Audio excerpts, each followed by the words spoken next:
back to our Life Group Leaders Lounge. My name is Brooks Fuller, and I am joined by my fantastic co-hosts, Raquel Freischlag and Brayden Brookshire. And we are stoked to be back today. I wanted to highlight something real quick. If you want to catch out or check out another great podcast, Brayden does one called Adventures in Theology. Yes. Brayden, tell us about it really quick. Yeah, real quick. Adventures in Theology is just a great podcast for exploring a lot of things more in depth than probably you will go on Sundays. So it's not supposed to be just another like preaching type podcast. So it's more teaching, and it's teaching on things like, theology, going through books of the Bible sometimes, spirituality, and just a lot of those type of themes, and it's pretty diverse. Sometimes I have guests on, sometimes it's just me, but check it out, see for yourself. It is, I think, a helpful resource. We've recommended it for a few of our leaders. Cool. So, absolutely. Thanks for sharing about that. We'll check it out for sure.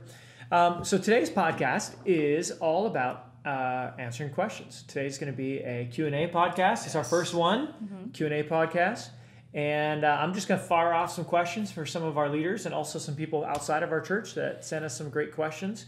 And we'll get going. We can answer them. See the best we can do here. All right. So question one sent to us by Gabe, who's a life group leader and worship pastor at a church in Chicago called New Life Church. He said, what encouragement would you give leaders whose group isn't showing the same excitement and sacrifice as maybe they are as a leader? Well, I think first, don't necessarily assume that they're not showing the same excitement. I think people can show their excitement in different ways. And potentially, like, if they're just not showing up to group, it could be for so many other reasons than not being excited about it. Okay. So it could be work, keeping them not from not making it, or even like personal challenges. Kind of regardless of your interpretation of whether they're excited or not, you keep your momentum. Right. And you keep your energy. Which can be hard to do if you feel like you're putting a lot of time and effort into it, and maybe people aren't doing the reading or coming to group or those kinds of things. So, Brayden, how would you add to what we're saying? I mean, just to think of it like an analogy, when you plant a seed, it takes a while till you see it go above ground and start seeing the fruitfulness in that way. And so, in a similar sense, to get people inspired or around whatever you're talking through, whatever your group is centering itself around, just certainly takes time. It's usually not a one-time thing. Plus, just out of like something I've lived, I had a woman in one of my groups 2 semesters ago, and probably one of the most quietest people and was not very expressive. And so I thought, oh man, she's just not interested. And then at the end of that term, she said, I can't wait for whatever you're teaching next time in. Whatever you're teaching next time in. And I just was like, so interesting, because I totally picked you as the kind of person that couldn't wait to get out of my group. That's exactly what I'm talking about, because I've had the same thing happen too. So definitely don't assume that they're not, and just trust. Getting a lot out of it. They might still be getting a lot out of it without them expressing it in the way that you'd hope. Yes. And I guess an encouragement to those who are leaders, but also those who are attending groups, hey, let's do a better job encouraging one another. Like, don't assume that your leader or those leading you in whatever capacity know that they're doing a great job. Go out of your way and give specific encouragement. It goes a long way. It does go a long way, for sure. I'm just trying to think anything else I could add to that. I think it's a good question. I think it can be discouraging to be a leader at times. You do put a lot of time and effort and thought into it. And then, I think the question is a good question, what do you do? And I think you guys had some good answers, some good insight. I think I would just encourage the leaders to just recognize that God is working through your group, and God is working through everything you prepare, and that sometimes God's timing in someone's life and what they're doing is different than your timing as a leader. So I think just keeping that in mind, I think, can be really helpful. It's good. So on that topic about encouragement, let's jump to a second question by a gal who's a life group leader. Her name is Suzara. Shout out to Suzara there. She asked a question: how can you encourage someone in your group that is really having a hard time, that's really struggling, maybe facing a lot of conflict, just feeling really down? So just as a leader, generally speaking, how can our life group leaders just helps encourage someone, pick someone up in a situation like that? I think that's what life groups are for, right? Just reminding your group members, especially the one, struggling, hey, like, we are here for you. Definitely, if they're comfortable sharing the That's struggle with the group and allowing everyone to pray for them. That's a super regular practice that I hold in my group. And like, we're always texting, and when that person is down, what can we do? Do you need help with the kids? Do you need a meal train? Do you need that's good. like just all So of that some practical kind of things that you can offer to help as a group in someone's life. and just kind of reminding them, like, if that's the format of your group, if it's appropriate, that like, we are here for you. That is what your life group is for, is to help hold you up when you're feeling down and you're struggling with stuff. Okay, that's good. One great idea you could do to even begin your life group semester, and this will tie into this, is you can begin your life group semester kind of getting to know people in terms of even like what their love language is. And let me just add, they say there's 5 love languages: words of affirmation, acts of service, touch, physical touch, receiving gifts, and what's the 5th one? Quality time. Cool. That's like my number 1. So quality time. Oh, but let me just say there's a 6th one too. It's food. No, I'm serious. That's totally a love language. Like people giving and receiving of food or whatever. And it's for the food itself. But no, my point is this though. Get to know someone's love language, because that way when someone in your group is struggling, you'll know in a particular way that will make them feel loved. And so person, for example, if they're struggling, you can give them all the encouraging words they want. But what if they just needed a hug? Like to really feel like you were there. Or what if there's someone who's like, you know what, it would mean the world to them if you just met with them for coffee and sat with them and gave them quality time. So my point is, try to contextualize it toward that person when they're struggling as much as possible. Yeah. I think something you said, Raquel, was really good, because sometimes people don't want to share with the whole group what's going on, and so they may come into your group and you can just tell there's a heaviness on them. And so maybe you can have a side conversation with them about, hey, would you be willing to share this with the group? And if not, I'll definitely commit to praying with you. Or for instance, like, I even had a gal in my group this week that was super, super, super discouraged. I just saw her when she came in. And so I asked her in the group, because it's just a small group that night, and she was willing to share, and she opened up her heart, and it was really heavy and hard stuff she was going through. And then during the week, on weekend, I called her and just said, hey, you're on my heart. Just want to check in. How are you doing? Is everything okay? How are you feeling today? So I think going that extra effort as a leader to, first find out, is it okay if you share that? And then, if you do open it to the group, asking the group to pray. We mentioned those things. But even as a leader, making a point, making a note, reach out to this person during the week and let them know that you care. Because that is one of our jobs as leaders, to shepherd and care for our group. So that's good. Thank you for that question. That's a good one. How about this question? What about, we've had this asked from a couple different people. What about childcare in your group? Okay, so this is a little bit more of a practical question, but maybe for those of you who are new life group leaders, how do you deal with childcare? So say someone comes in and says, hey, I've got a couple kids, or even you as a leader have a couple kids. What are some just real basic practical things that you can do as a group leader to help with childcare needs?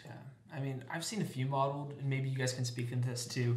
A few good advice, just under 2 categories. One is like, you guys together pitch in to provide a babysitter or babysitters, depending on the amount of kids there. And so that way, like if it's at someone's house, for example, and someone could be watching the kids in the backyard or just in a different room, you guys can stay focused, and it doesn't fall on all one person to provide babysitting. And also, it's more actually economically friendly when you do it that way versus everyone is on their own finding babysitters for their one kid back at home. So that'd be my first suggestion. The other one could potentially be you guys divvy up the responsibility as parents to watch the other kids. So one person ends up missing that night, but they're with the kids, and so instead of that being just childcare, I would challenge them to think through, okay, based on what we're talking about, is there a kid-friendly way to also engage the kids?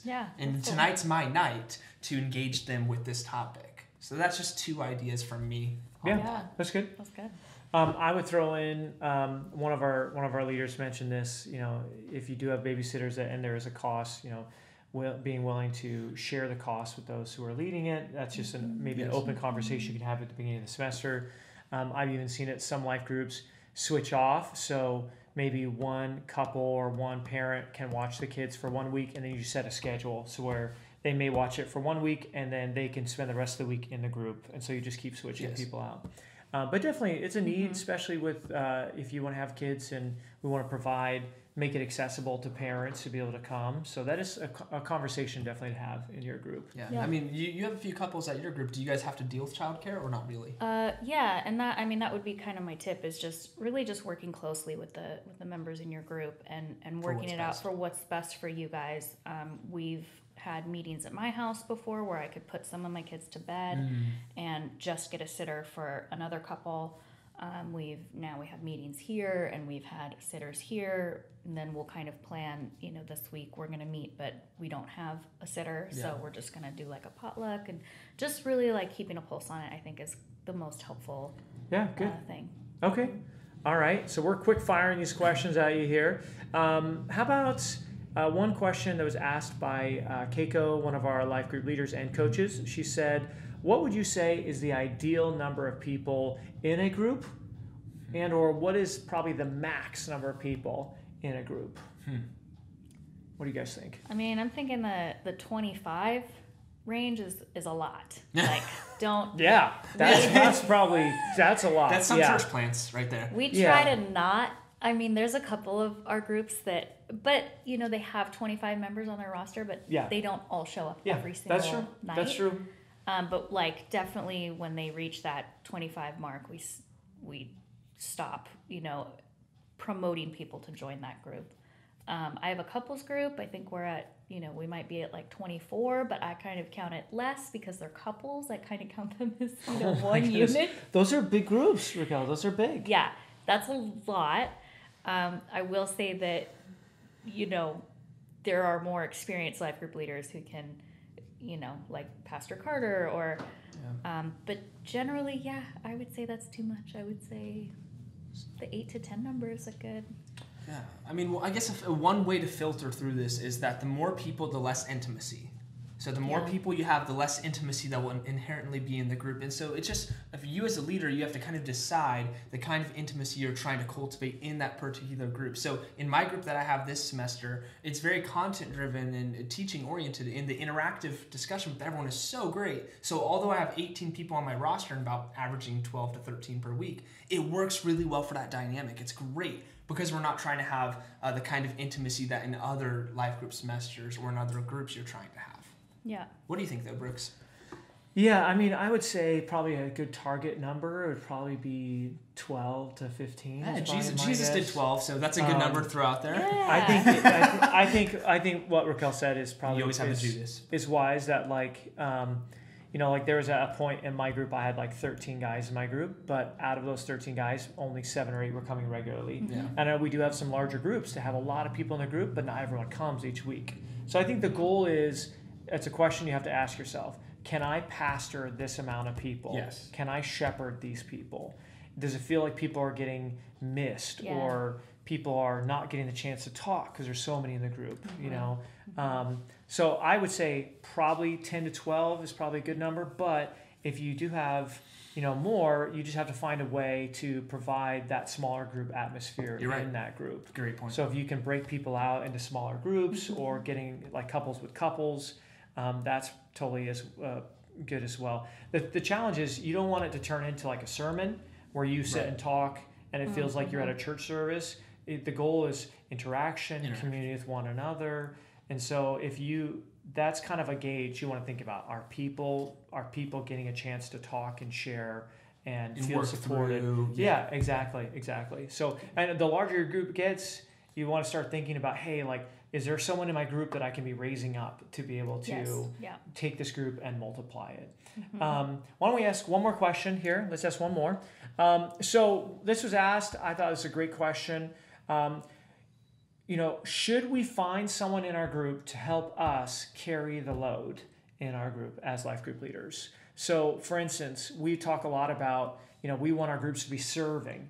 So for you as a life group leader to be leading a Bible study, to be following up pastoring people during the week, to be providing maybe snacks or something to eat, to be getting there early, staying there late, And then we're also asking you to make sure that your group is serving. That's a lot for a leader to carry. So what would you guys say is a good answer to that question? I mean, Brooks, this is something you've been passionate about. And honestly, you've been kind of mentoring us in a sense on a good model for this. So I would love to hear first your thoughts on this. Well, yeah, I mean, we talked about this briefly in one of our earlier podcasts, but like one way that you can do this and that what we should do this is multiply leadership in your group.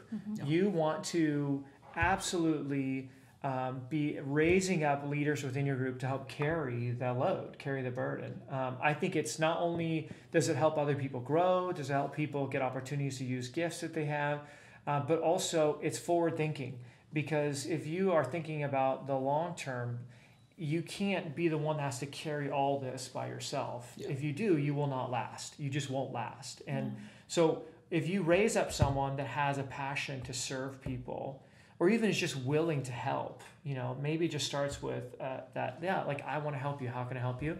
Then maybe give them a chance to find a great service project for your group to do. So that's actually one of our 4 main responsibilities here at New Break Church for Life Group Leader, is to raise up a team of people. So what would you guys say? How would you guys add to that? Why is that important? Well, it's super important. I would add, as far as like how to do it, I just have a really open format in my group, and I'm definitely not like always polished and super ready, so there is always there's the space for them to ask, what can I do, how can I help, and my members feel fully like empowered and capable of texting everybody or trying to set a plan, trying to hey, let's bring food or anything, just leaving that space open for people to kind of take that initiative on their own, I think is cool. That's great. Awesome. That's great. Yeah. Brayden, any other thoughts? I just would encourage to say that, like, as a leader, your members are not afraid to be asked more of them in terms of responsibility and buy-in to the very community that they're part of. Yeah. This is much different than trying to recruit volunteers on Sundays, for example. And so just don't be afraid to be like, hey, you know what, guys? I have a vision that we should share more of the responsibilities of this group. Here's a role. Would someone want to be able to do this particular role? Absolutely. You just throw it out there to people and cast vision, and I think you'll get good responses. Yeah, cool. Yeah. Great. All right. Well, I think that's a good place to wrap it up there. This is our first ever Q&A podcast for our Life Group Leaders Lounge. So way to go. You can always submit. You guys can always submit. As an encouragement, you guys can always submit questions to us, or email us directly, or emails down below in the details of here, and we'll always be able to send you guys resources too. If you guys need resources on a particular topic of leadership or apologetics or a book of the Bible, email us and we will get to you specific resources we recommend. Yeah, absolutely. So thanks for joining us. Look forward to our next episode of Life Group Leaders Lounge. Wherever you're at, we pray God's blessing on you. Have a great week.